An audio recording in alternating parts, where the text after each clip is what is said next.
주님께서 여러분과 함께 또한 사제의 영과 함께 요한이 전한 거룩한 복음입니다. 주님 영광 받으소서. 그때 예수님께서 유다인들에게 말씀하셨다. 내가 진실로 진실로 너에게 말한다. 내 말을 지키는 이는 영원히 죽음을 보지 않을 것이다. 유다인들이 예수님께 말하였다. 이제 우리는 당신이 마귀 들렸다는 것을 알았소.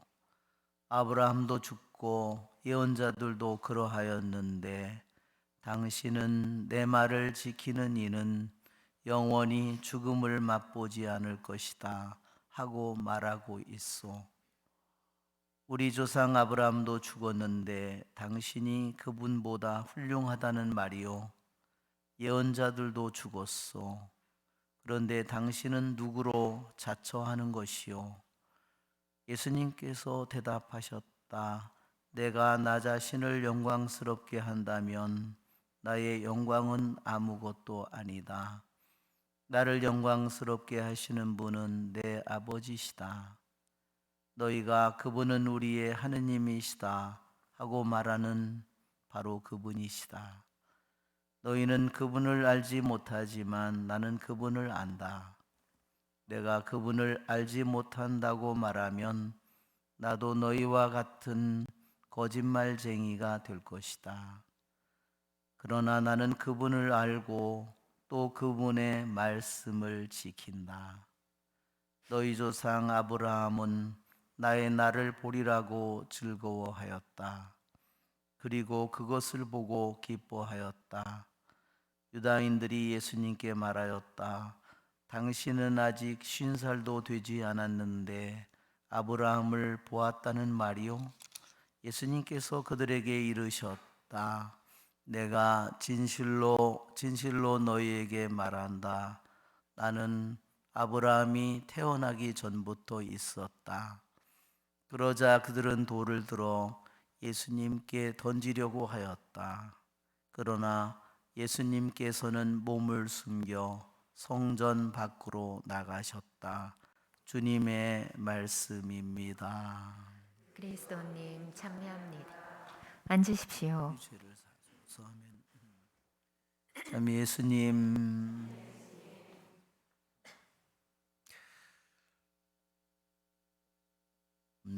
오늘 독서의 말씀에 창세기에 주님께서는 아브라함과 계약을 맺으십니다.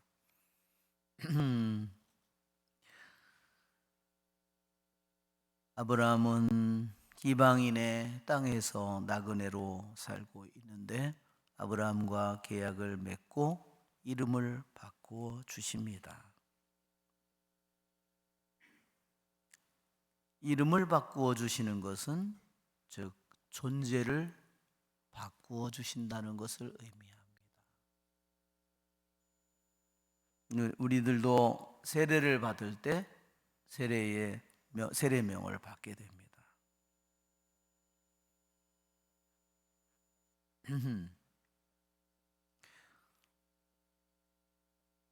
우리도 성당도 또한 이름을 갖습니다. 우리들이 보통 부를 때는 청라성당이라고 부르죠.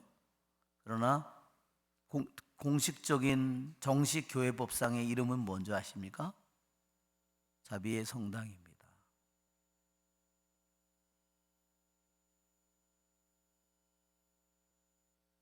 주님께서는 왜 우리에게 이름을 바꾸어 주실까?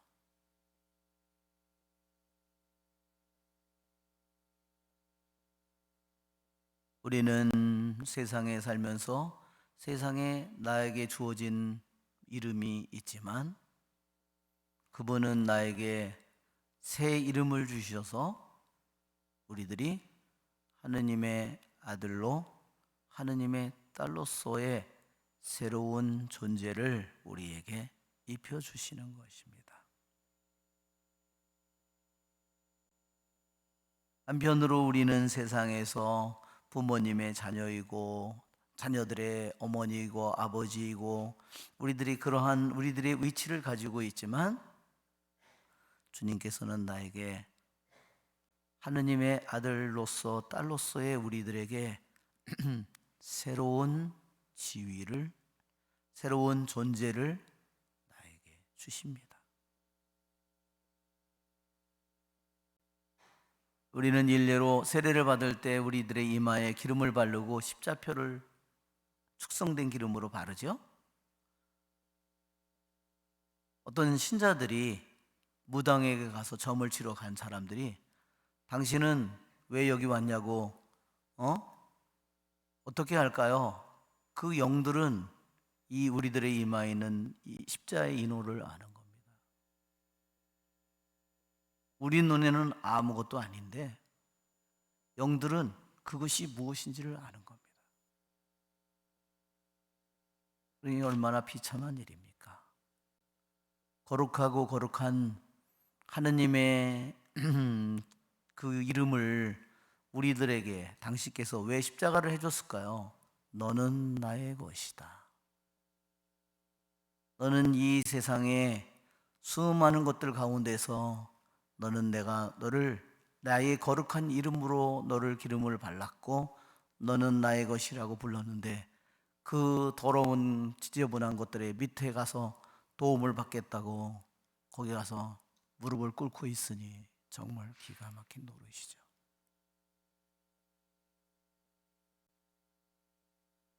여러분, 우리 아브라함이 부르심을 받은 것과 우리들이 부르심을 받은 것을 한번 비교해 보십시오. 아브라함은 믿음이 없는 수많은 이방인들 가운데서 고향도 그랬고 자기가 약속의 땅에 갔는데 그렇죠? 자기에게 이루어진 것은 그렇죠? 내 자손이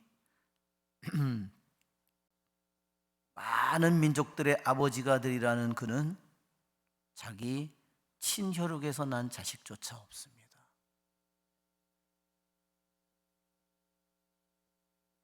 그것이 그가 하느님께서 그에게 이름을 주셨을 때 그게 그에게 놓여진 위치였어요. 그의 위치와 나의 위치를 한번 비교해 보십시오.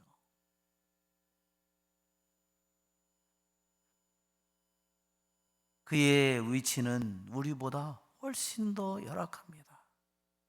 그러나 또 한편으로 우리들이 받은 은총을 비교해 보면 아브라함이 받은 은총에 비하면 우리들에게 하느님은 단지 하느님께서 이름만을 바꿔줬지만 우리에게는 십자가의 예수님의 하느님의 아들의 피로 우리들의 이마를 발랐잖아요. 우리들 자신이 아브라함보다 비교할 수 없을 만큼 많은 은총을 받고 있다는 겁니다.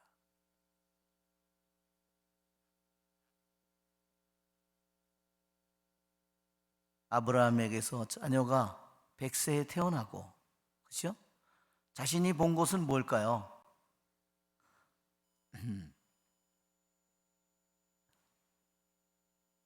자신에게서 이삭이라는 아들 하나 태어난 것을 보고 세상을 떠나서 손주도 보지 못했죠. 그렇죠?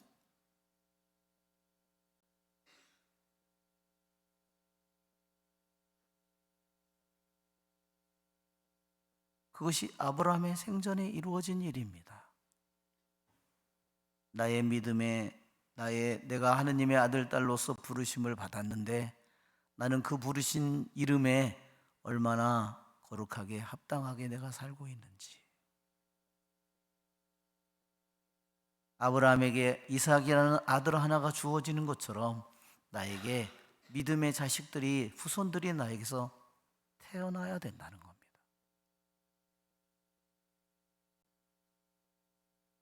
그것이 우리들도 주님께서 아브라함과 너는 내 계약을 지켜야 한다. 너와 내 후손들이 대대로 지켜야 한다. 그래요. 우리들이 세례를 받을 때 그분과 계약을 맺은 겁니다.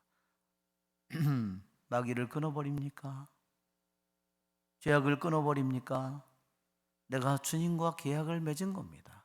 내가 그 계약을 저버린다면 내가 세상을 위해서 살고 내 자신만을 위해서 살고, 그것은 내가 주님의 이름을 더럽히는 것뿐만 아니라 너무 끔찍한 삶을 사는 거죠.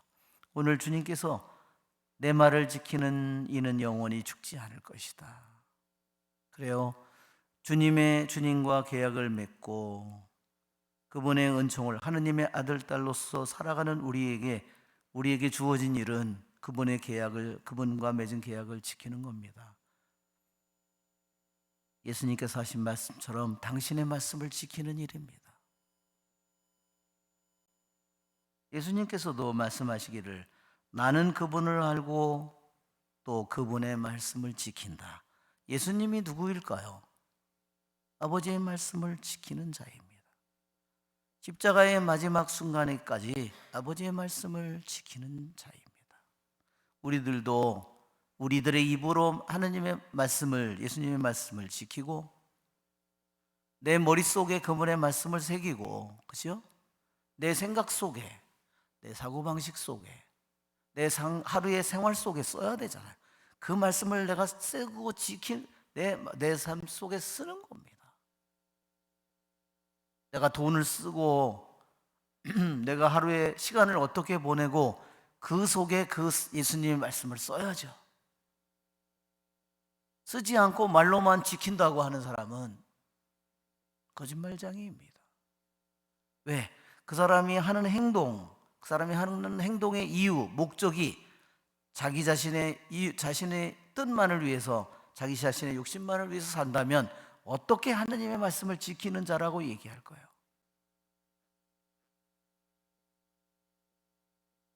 그러기에 주님께서 말씀하시는 겁니다. 내 말을 지키는 이는 영원히 죽지 않을 것이다. 그의 생각 속에, 그의 바람 속에, 그의 하루의 모든 삶의 이유와 목적 속에 주님의 말씀이 있는데, 그의 모든 하루의 모든 순간이 주님의 말씀인데